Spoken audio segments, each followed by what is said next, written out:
కుమారుడు యెహోవాను గురించు శ్వాసం. ఆ శ్వాసము అనేటువంటిది ఏంటంటే దేవుడిచ్చిన సొత్తు, అది దేవుడిచ్చిన ఆశీర్వాదం. పరిశుద్ధ గ్రంథంలో దేవుడు తన అద్వితీయ కుమారుడు యేసు ప్రభువారిని కూడా మనందరి కొరకు కూడా గిఫ్ట్గా ఇచ్చాడు. ఎందుకు ఆయన పంపించాడంటే సర్వలోకము కూడా పాపముతో నిండిపోయింది కనుక అందరినీ కూడా నీతిమంతులుగా మార్చబడాలి, పరిశుద్ధులుగా మార్చబడాలి కనుక మొదటి ఆదాము నేను పంపించాను. ఆయన నమ్మకంగా లేడు, తినొద్దన్న పండు తిన్నాడు కనుక ఆయన భార్య మాట విన్నాడు. భార్య ఏమొచ్చి ఎవరు సర్పం వచ్చిందని చెప్పింది, నా ఇష్టం కాదు, సర్పం చెప్పిందని చెప్పింది కాబట్టి కుయుక్తితో మోసం చేసింది కనుక నేను తిన్నానని చెప్పాడు. అప్పుడు దేవుడు ఒక నిర్ణయానికి వచ్చాడు, ఒక తీర్మానానికి వచ్చాడు. ఏంటంటే ఆదాము నేను నమ్మాను, ఆదాము నేను చెప్పినట్టుగా నడవలేదు కనుక ఇంకా ఎవరికి నేను అప్పగించాలి అని కొన్ని దినాలు ఆలోచించాడు తండ్రి అయిన దేవుడు. ఆలోచించిన తర్వాత ఏమనుకున్నాడంటే ఇంకెవరిని కూడా నమ్మకూడదు, ఎందుకంటే నేను నా సొంత కుమారుణ్ణే ఈ లోకానికి పంపించాలి అని ఒక తీర్మానంలోకి వచ్చాడు. సొంత కుమారుని పంపించినప్పుడు సొంత కుమారుడు ఏం చేస్తాడు, ఒక బాధ్యతగా ఎటువంటి నెగ్లిజెన్స్ లేకుండా శ్రద్ధగా పనిచేస్తాడు. ఎందుకంటే తండ్రి ఏ పని అయితే అప్పగించాడో ఆ పని చేయడానికి సొంత కుమారుడు ఇష్టపడ్డాడు. ఆయనే ప్రభువైన యేసుక్రీస్తు. లోకమంతా కూడా ఒక పండుగ చేసుకుంటుంది, ఎందుకంటే లోకరక్షకుడు పుట్టాడు. ఎవరి కోసం? మనందరి కోసము లోకానికి వచ్చాడు. హల్లెలూయా. తలలు వంచండి, ప్రార్థన చేసి. ప్రప్రథముగా తండ్రి దేవునికి, కుమారుడైన యేసుక్రీస్తు ప్రభువారికి స్తుతులు స్తోత్రాలు చెల్లిస్తూ ఈ కూడికి ఏర్పాటు చేసినటువంటి దేవి సిస్టర్ గారు, చలపతిరావు గారికి, అలాగే ఈరోజు పుట్టినరోజు జరుపుకున్నటువంటి మరి మనిషికి, వారి తమ్ముడైనటువంటి హర్షత్కి, దేవి సిస్టర్ గారు అమ్మగారు అయినటువంటి మరి గౌరీ సిస్టర్ గారికి, మరి జగదీష్ గారికి, మురళి గారికి మరి క్రిస్మస్ శుభాకాంక్షలు తెలియజేస్తూ వచ్చిన వారందరికీ కూడా శుభములు పలుకుతున్నాను. హల్లెలూయా. ప్రియమైన దేవుని బిడ్డరా, ఒక కుమారుడు దేవుడిచ్చాడు అంటే ఆ కుమారుడు వెనకాతల దైవ సంకల్పము చాలా ఉంటుంది. ఆ సంకల్పం అనేటువంటిది గ్రహించేటువంటి గొప్ప విషయం. ఎంతమంది గ్రహించారు? అన్న గ్రహించింది. ఇంకా చెప్పండి, ఇంకెంతమంది గ్రహించారు? బైబిల్లో కన్యమరియ గ్రహించింది. ఏమండి దేవుని పిల్లలు, అలాగే మనం అలాగ ఆలోచన చేసినట్లయితే సారమ్మ గ్రహించింది. ఏమండి కనుక వీళ్ళందరూ కూడా గ్రహించారు. కుమారులు దేవుడు అనుగ్రహించాడంటే వారి వెనకాతల దైవ సంకల్పము చాలా ఉంటుంది. అందుకే బైబిల్లో దేవుడు ఏం చెప్పాడంటే కుమారులు యెహోవాను గురించు శ్వాసము. ఈ శ్వాసం అనేటువంటిది దేవుడు అనుగ్రహించినటువంటి బహుమానం. గర్భఫలము ఆయనిచ్చి బహుమానం. ఆయనిచ్చి బహుమానము ఎన్నిసార్లు వద్దనుకున్నా ఆ బహుమానం ఎవరు కూడా కాదనుకోలేరు. దేవునికి స్తోత్రం.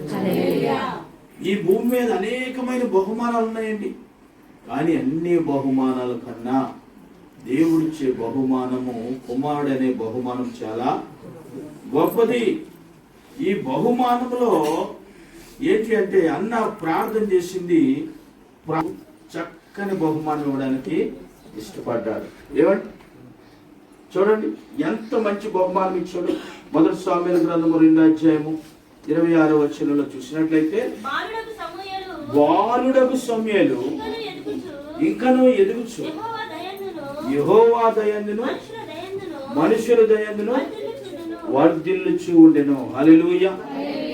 ఎంత గొప్ప విషయం ఇక్కడ బైబిల్లో ధ్యానించాలంటే దేవుడు దయందును మనుషుల దయ, ఈ రెండు కూడా చాలా అవసరం ఈ దినాల్లో. ఫస్ట్ దేవుని దయ ఉండాలి, దేవుని కృప ఉండాలి. దేవుని దయ, దేవుని కృప లేకపోతే దేవుని బిడ్డరా చాలా కష్టం. కనుక దేవుని దయ ఉండాలి, దేవుని కృప కూడా. అట్ ద సేమ్ టైం మనుషుల దయ కూడా. మనుషులు మనకు రూపాన్ని కనిపించేటువంటి వారు. మనుషులు ఎవరు? ఇప్పుడు ఇక్కడ అంతా సంఘం అంతా కూడా ఉంది. మీరందరూ కూడా నాకు కనిపిస్తున్నారు, కానీ నాకు ఇంకోటి కనిపిస్తూ ఉంది. ఏంటి అంటే, మనందరికీ మీరు చూడలేనటువంటి ఒక అదృశ్యమైన శక్తి ఉంది. అదే పరిశుద్ధాత్మ శక్తి. అది పరిశుద్ధాత్మ శక్తి. అది బయటికి కనిపించదు, అదృశ్యమైనటువంటిది. అందుకే పౌలు అంటాడు, దృశ్యమైన వాటిల్ని చూడకుండా అదృశ్యమైన వాటిల్ని మనం ఎప్పుడు కూడా లక్ష్య పెట్టుటకు ఏమండి పురుకొల్పబడి ఉండాలట. కనుక దేవుని బిడ్డలారా, బాలుడైన సమూయేలు తన ఆత్మీయ జీవితంలో మంచి లక్షణాలు కలిగినటువంటి వాడని. ఎలాంటి లక్షణాలంటే, మొట్టమొదట ప్రార్థనాపరుడు. ఏమండి? మొట్టమొదట ప్రార్థనాపరుడు. రెండోది పట్టుదల కలిగినటువంటి వాడు. ఏమండి? తల్లి ఎంత పట్టుదల కలిగి అన్న ప్రార్థన చేసిందో అంతకన్నా పట్టుదల అనేటువంటిది సమూయేలుకి దేవుడు ఇచ్చాడు. ఆధ్యాత్మికమైన జీవితంలో పట్టుదల అండి, లోకానుసారమైన పట్టుదల కాదు, కానీ ఆధ్యాత్మికమైన జీవితంలో పట్టుదల సమూయేలుకి దేవుడు ఇచ్చాడు. మూడోది నడవడిక అనేటువంటిది దైవ వాక్యము ఎలాగైతే చెబుతుందో అలాగ నడుచుకోవడానికి సమూయేలు ఇష్టపడ్డాడు. హల్లెలూయా. ఈ మూడు లక్షణాలు కూడా సమూయేలు గారిలో ఉన్నాయి.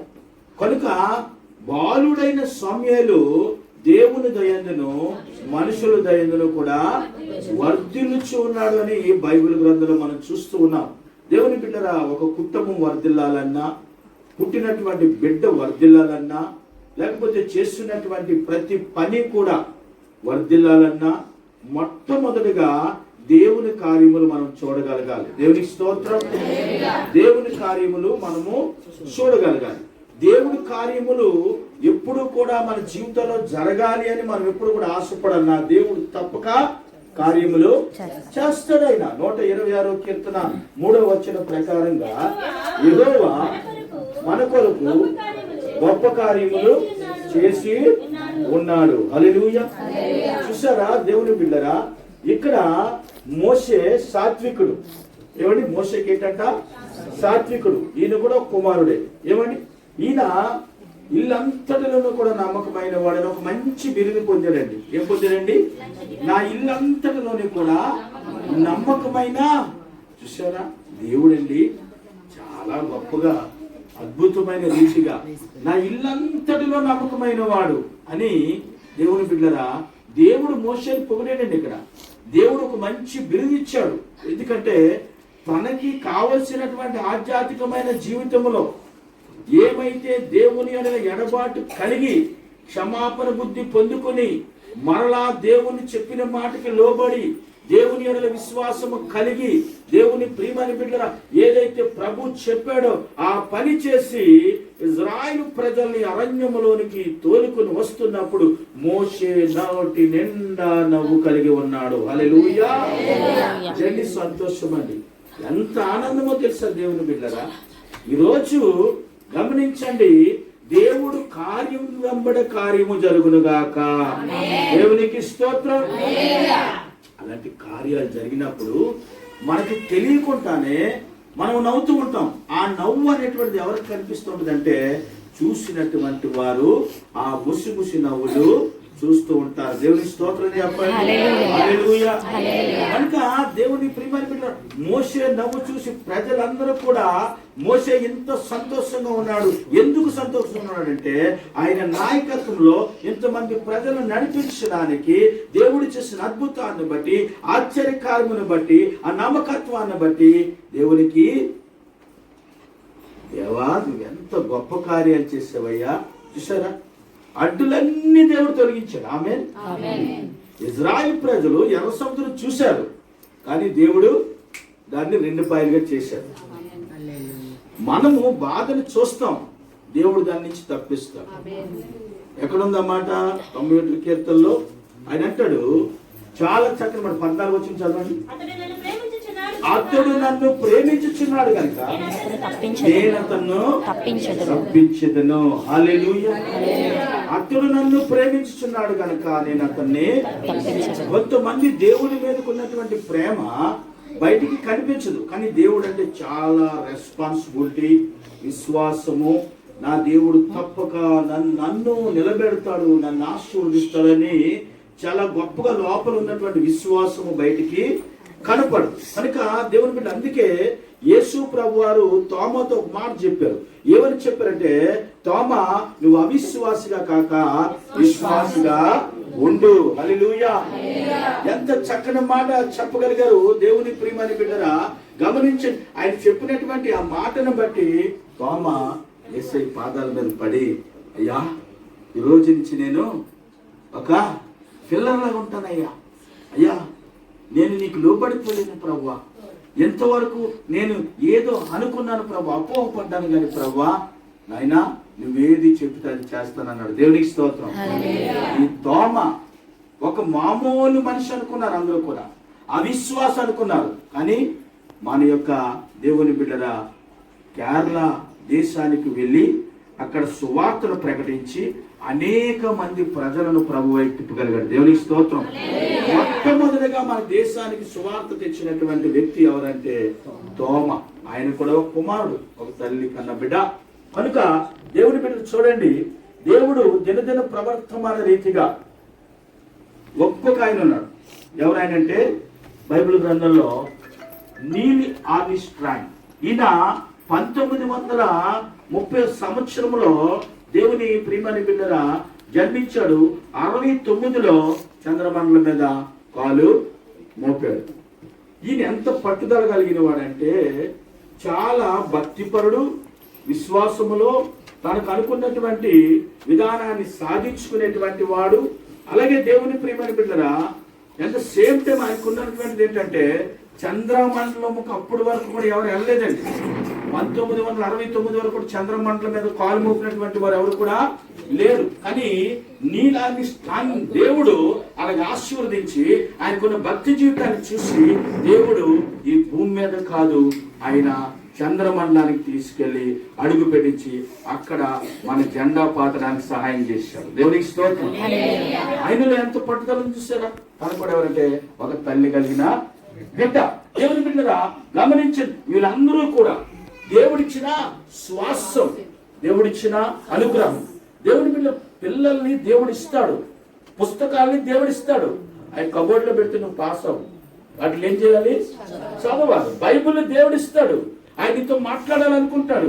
కానీ నువ్వు అలాగే చూస్తూ ఉంటే దేవుడు నీతో ఎప్పుడు మాట్లాడతాడు, మాట్లాడలేడు. కనుక దాన్ని తీసి మనము చదవాలి. భోజనం ఇంట్లో ఉంది, ఇంట్లో ఉన్న భోజనాన్ని వడ్డించుకుంటేనే లోపలికి వెళ్తుంది, లేకపోతే నువ్వు ఆకలితోనే ఉంటావు. కనుక దేవుని బిడ్డ జీవితం అనేటువంటిది, సామరస్యం అనేటువంటిది. ఒక మాట నేను చెప్తాను వినండి.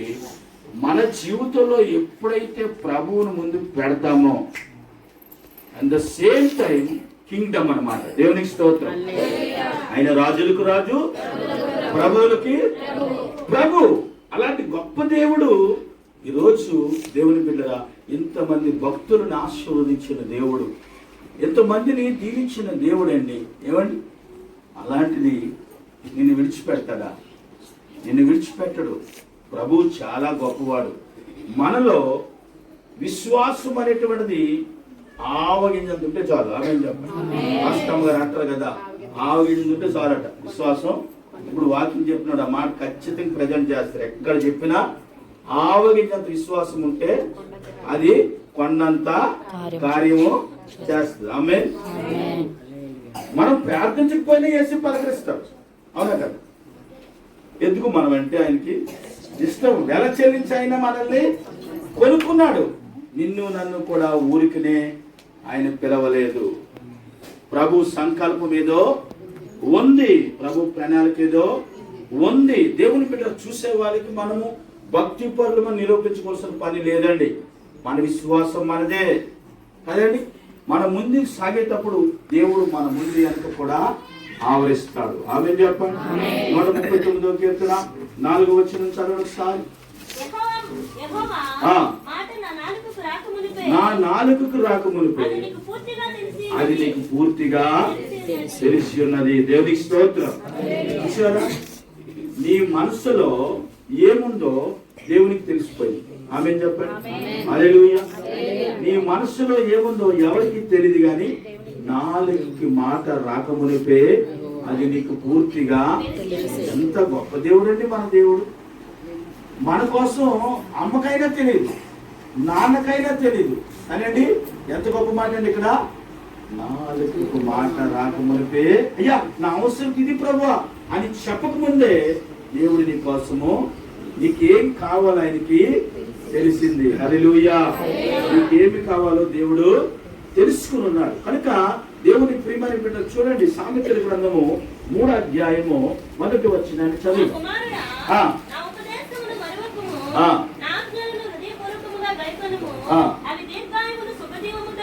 చూసారా ఎంత చక్కని మాట్లాడేవి, ఎంత చక్కని మాటలు. సామెతల గ్రంథం అంతా కూడా చదివితే అతి మిళితమైన జ్ఞానం ఉంది అందులో.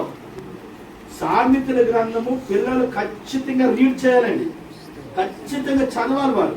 వారు చదివితే వారికి మెమరబుల్ స్వీట్నెస్, అలాగే జీవితంలో ప్రతి విషయంలోనూ కూడా ఎలాగ మెలకు కలిగి ఉండాలో సామెతల గ్రంథం నేర్పిస్తుంది. దేవునికి స్తోత్రం. హల్లెలూయా. అందుకే నా కుమారుడా నా ఉపదేశము మరవద్దు. దేవుని ఉపదేశం ఎప్పుడు కూడా మరవనే కూడదు. ఎందుకంటే దేవుడు ఎందుకు మాట్లాడతాడంటే హృదయమును కదిలిస్తాడు, బండ మీద నిన్ను నిలబెడతాడు, ఎక్కలేనంత ఎత్తైన కొండ మీదకి ఆయన ఎక్కిస్తాడు. దేవునికి స్తోత్రం.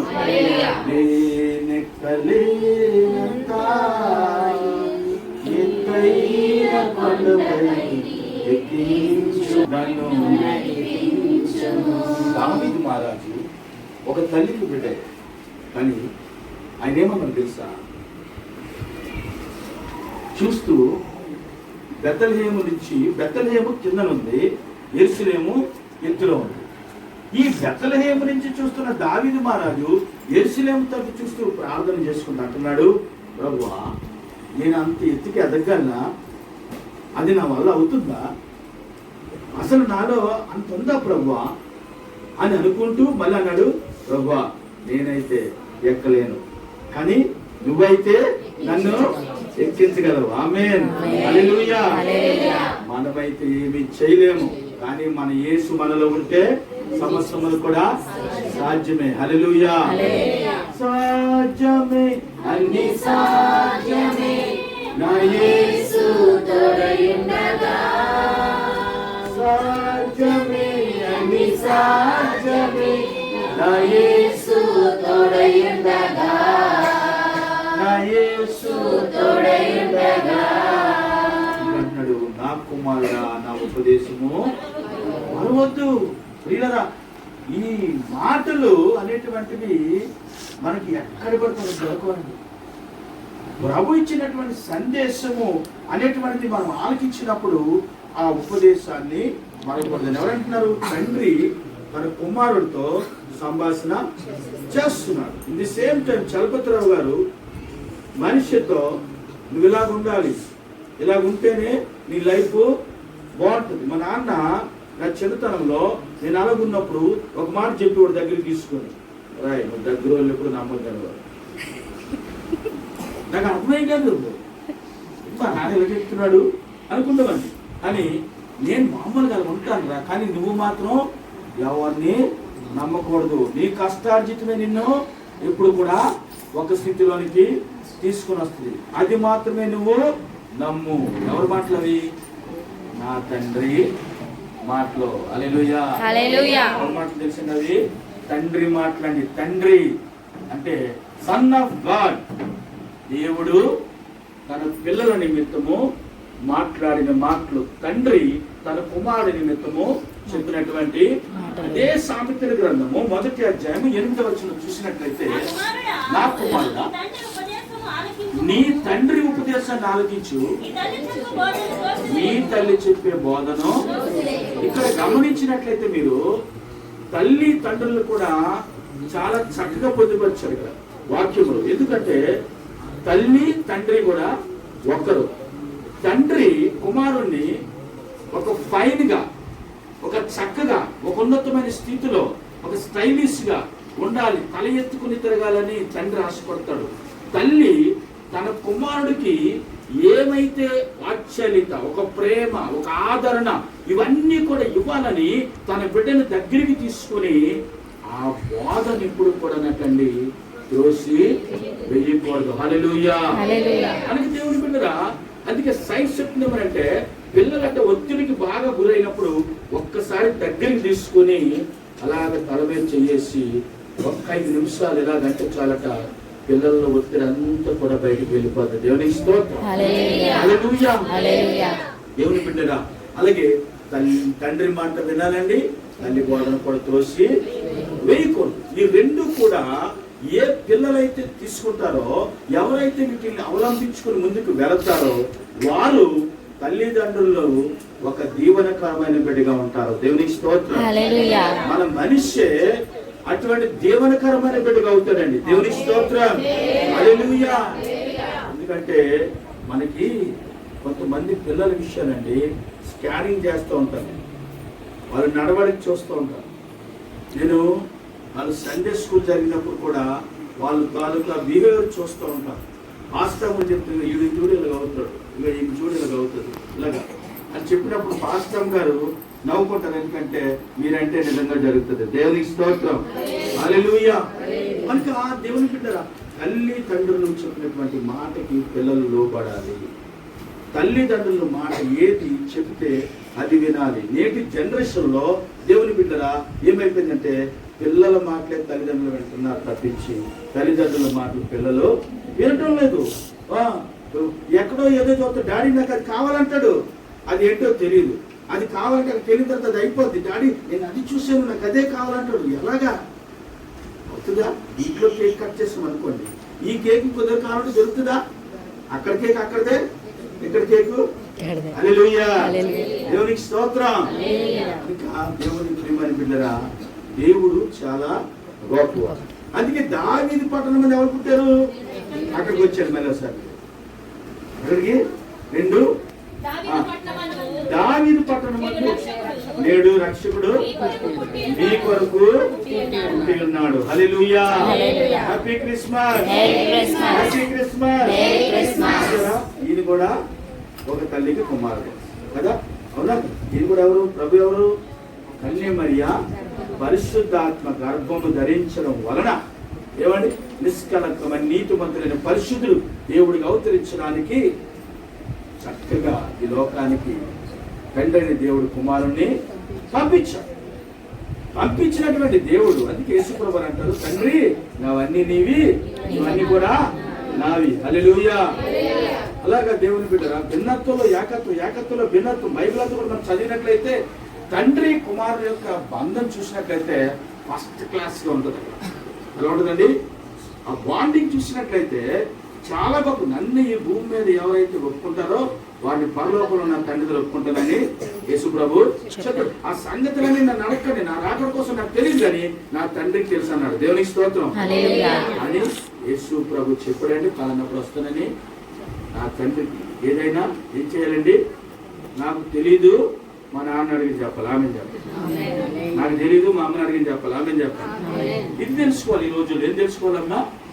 ఇలాంటివన్నీ కూడా చాలా అవసరం అండి. కొంతమంది దేవుని పిల్లలు ఏం చేస్తారంటే అన్ని వాళ్ళకి తెలిసినట్టుగా కంప్యూటర్లు మాట్లాడినట్టుగా పిల్లలు మాట్లాడుతూ ఉంటారు కదండి. కానీ అలా అయినా మన సండే స్కూల్ పిల్లలు చాలా తెలివైన వాళ్ళు. దేవునికి స్తోత్రం. హల్లెలూయా. కనుక దేవుని పిల్లరా, దావీదు పట్టణమందు మీకు రక్షకుడు మీ కొరకు పుట్టి ఉన్నాడు. కనుక ఈ రోజు మరి ఇంటిలో ఒక బహుమానం. ఎవరు? కుమారులు యెహోవాను గురించి శ్వాసము. కనుక దేవుని బిడ్డరా చూడండి, కుమారుడును దేవుడు ఇవ్వడం అనేటువంటిది ఆనాడు తండ్రి అయిన దేవుడి లోకానికి బహుమానంగా పంపించాడు. దేవుడు చలపతిరావు గారి దేవుడు గారి ప్రార్థన ఆలకించి, గౌరీ సిస్టర్ గారి ప్రార్థన ఆలకించి, మా నరసింహ తల్లి గారి ప్రార్థన ఆలకించి ఏమండి మీకు ఒక కుమారుని బహుమతికి ఇచ్చాడు. దేవునికి స్తోత్రం. హల్లెలూయా. కనుక ఈ బహుమానము చాలా విలువైనది, పటిష్టము అయినటువంటిది. దేవునికి స్తోత్రం. కనుక దేవుని బిడ్డల మరొక మాట చెప్పి నేను ముగిస్తాను. లోక సువార్త 2:52 వచ్చినట్లయితే, యేసు జ్ఞానమందును వయస్సునందును దేవుని దయందును మనుషుల దయందును వర్ధిల్లు. హల్లెలూయా. చూసారా, యేసు ప్రభువారు మొట్టమొదటిగా జ్ఞానం అండి. జ్ఞానము ఎన్ని ఆశీర్వాదాలు పెంచబడుతుందో తెలుసా అండి. జ్ఞాని అయిన సొలొమోను జ్ఞానం అడిగాడండి, కానీ ప్రభు ఆయనకి ఎన్ని ఇచ్చాడండి? ఐశ్వర్యము, సిరి సంపదలు అన్ని కూడా ఇచ్చాడు. ఆమేన్ చెప్పండి. హల్లెలూయా. అలాగే పిల్లలు నాకు జ్ఞానం ఇయ్యి ప్రభువా అని అడగాలండి. పిల్లలు ఏమండి, నేను అడుగుతానండి, ఇప్పుడు కూడా ప్రార్థన చేస్తాను, ప్రభువా నాకు జ్ఞానం ఇయ్యి నాయన. జ్ఞానం లేకపోతే నేనేం చేయాలి నాకు తెలియదు, కనుక నాకు జ్ఞానం ప్రసాదించు ప్రభువా అని అడుగుతానండి. ఇప్పుడు కూడా దేవుని బిడ్డలు అడగాలండి. జ్ఞానము కొలువైన వాడని నన్ను అడిగితే ధారాళంగా నేను కొలత లేకుండా నేను కొనుక్కోవాల్సిన పని లేదని చెప్పాడు. ఆమె చెప్పండి, కొనుక్కోవాల్సిన పని లేదు. దేవుణ్ణి అడిగి ఏది కొనుక్కోవాల్సిన పని లేదు. ఆమె చెప్పండి. హల్లెలూయా. ఇంకా దేవుని బిడ్డరా, యేసు ప్రభువారు ఈ లోకానికి వచ్చిన లోకరక్షకుడు కూడా అలాగండి జ్ఞానం యందును వయస్సునందు, అంటే వయస్సు ఎదుగుతున్న కొలిది కూడా ఏమండి ఒబీడియన్స్, క్రమశిక్షణ, ఒక పద్ధతి ఏమండి చాలా చక్కగా యేసు ప్రభువారు అండి. అందుకే ఆయన దేవుడు అయ్యాడండి. ఆమేన్. హల్లెలూయా. ఇంత చక్కగానండి ఏమండి. ఇద్దరు పిల్లలు కూడా సండే స్కూల్కి వస్తారు, అవ్వలతో మాట్లాడు, బుర్రొచ్చుకుని కూర్చుంటారు. అంటే ఏం చెప్తున్నారు పాస్టర్ గారు అలా వింటూ ఉంటారు. సండే స్కూల్ ఉంటే సండే స్కూల్ వెళ్ళి చక్కగా కూర్చుంటారు. వయసు ఎదుగుతున్న కొలిది కూడా కొన్ని విషయాలు పిల్లలు మనం ప్రార్థన చేయడం వారు నేర్చుకుంటారు. ఆమేన్. హల్లెలూయా. దేవునికి స్తోత్రం. కనుక మరొక మాట, దేవుని దయ పిల్లల మీద ఉండాలని చెప్పండి. అందరూ కూడా దేవుని దయ పిల్లల మీద, మనిషి మీద దేవుని దయ ఉంది. ఆమేన్. హల్లెలూయా.